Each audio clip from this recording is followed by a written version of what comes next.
இனிமே திமுக அரசாங்கம் ஆட்சிக்கு வந்துச்சுன்னா நாங்களே எங்க பிள்ளைங்களுக்கு கொஞ்சம் விஷத்தை வாங்கி கொடுத்துட்டு சாகடிச்சிட்டு நாங்களும் விஷத்தை வாங்கி குடிச்சிட்டு செத்து போயிடணும்.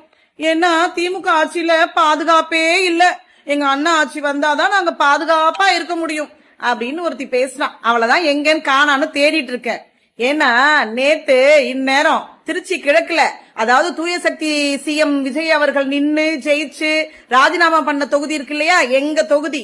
அதுல அண்ணா ஸ்டேடியத்துல ஐஜி பங்களா ஆப்போசிட்ல ஒரு பொம்பளை பிள்ளைய ஒருத்தவன் அவ போட்டிருந்த துப்பட்டாவாலேயே அவ கழுத்தை நெரிச்சு கொலை பண்ண முயற்சி செஞ்சு மூர்ச்சையாக்கி அவளை கீழே தண்ணி அவ மூக்குல கைய வச்சு பார்த்துட்டு அதுக்கப்புறமா அவ சாகலங்கிறத உறுதி பண்ணிக்கிட்டு கல்ல எடுத்து மண்டையிலேயே அடிக்கிறான். அடிச்சு கொலை பண்ண முயற்சி பண்றான்.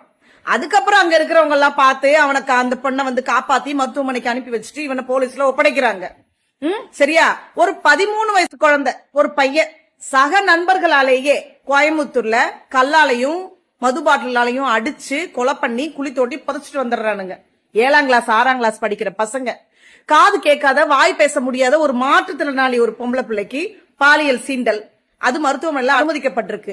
விருதுநகர்ல கரம்பக்குடியில இன்ஸ்டாகிராம் மூலமா ஏற்பட்ட ஒரு பழக்கத்துல ஒரு பையன் ஒரு பொண்ணுக்கு பிளாக்மெயில் பண்ணி டார்ச்சர் பண்ணி அந்த பொண்ணு சூசைட் பண்ணிட்டு செத்து போயிடுச்சு. தூய சக்தி சிஎம் திரு விஜய் அவர்கள் அறிவிச்சார் இல்லையா, அமைச்சார் இல்லையா ஒரு படை.